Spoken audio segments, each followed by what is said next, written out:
Buenos días, hermanos. Vamos a estudiar la lección 5 del andando en sus caminos de la escuela dominical y estaremos viendo acerca de las parábolas que el Señor Jesús expuso, y nuestra lectura está en Mateo 13 y el versículo clave dice así: el que tiene oídos para oír, oiga.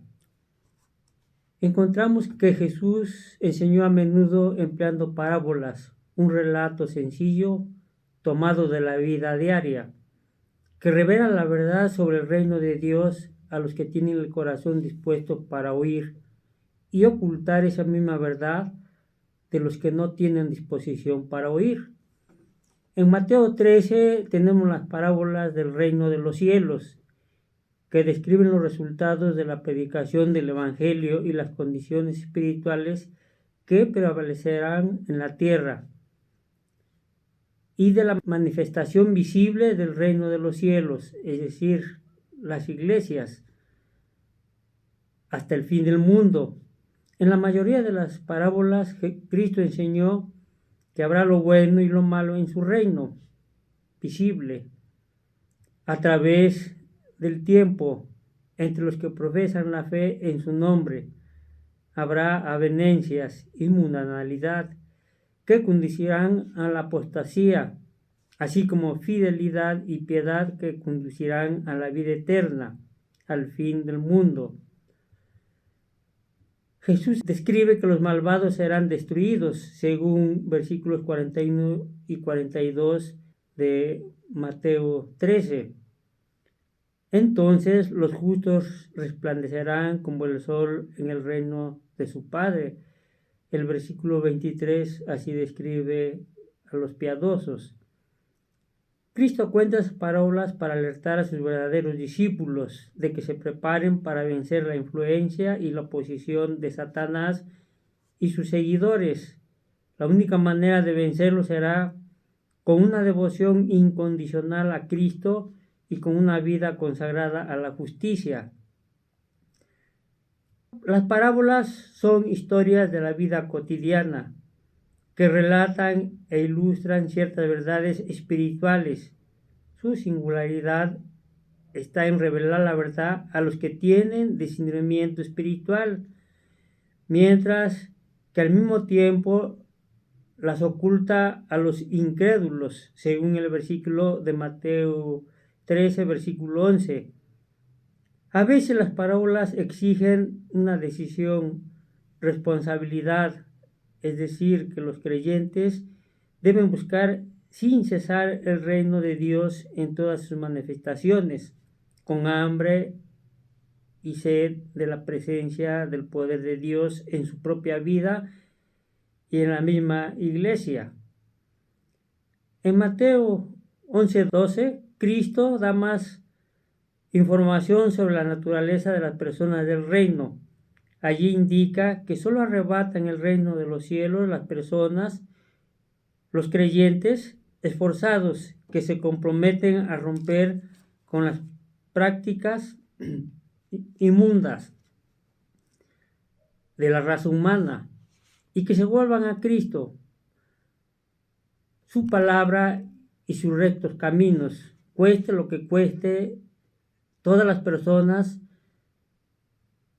refiriéndose a los creyentes, deben buscar con mucho ánimo el reino de Dios, con todo el anhelo, es decir, para tener el reino de los cielos y todas sus bendiciones, se requieren esfuerzo intenso y empeño constante, una lucha de fe acompañada de la voluntad firme de resistir la tentación del mundo.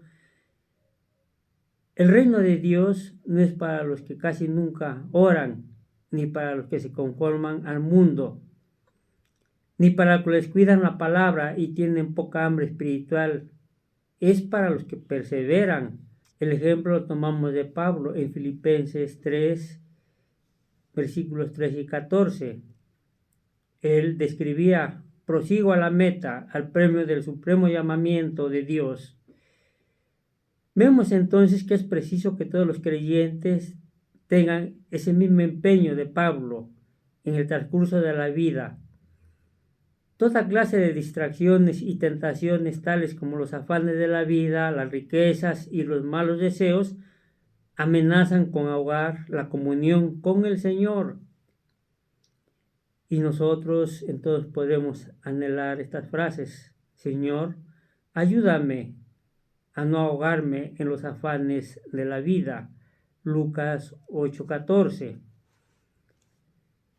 De la aplicación quisiera tomar para lección nuestra lo que el Señor describió y dijo estas palabras: a vosotros os he dado saber los misterios del reino de los cielos. A ellos no les he dado, según el versículo 14. Jesús afirma aquí claramente que la habilidad de comprender la verdad espiritual es un don de Dios, dado a los elegidos por Él. Bienaventurados vuestros ojos porque ven y vuestros oídos porque oyen, expresó Jesús. Y vemos entonces que los ojos, el oído son puertas del corazón. Y su función principal, según la lección, es conocer a Dios. Conocer a Dios, entender, es ser prudente y es ser sabio. Virtudes que son o se expresan por conocer a Dios. Y encontramos un pensamiento muy hermoso: que seáis llenos del conocimiento de su voluntad en toda sabiduría e inteligencia espiritual, escribió Pablo en Colosenses 1:9. El conocimiento de la voluntad de Dios resulta de la oración y de permanecer en su palabra y en la comunión con Él.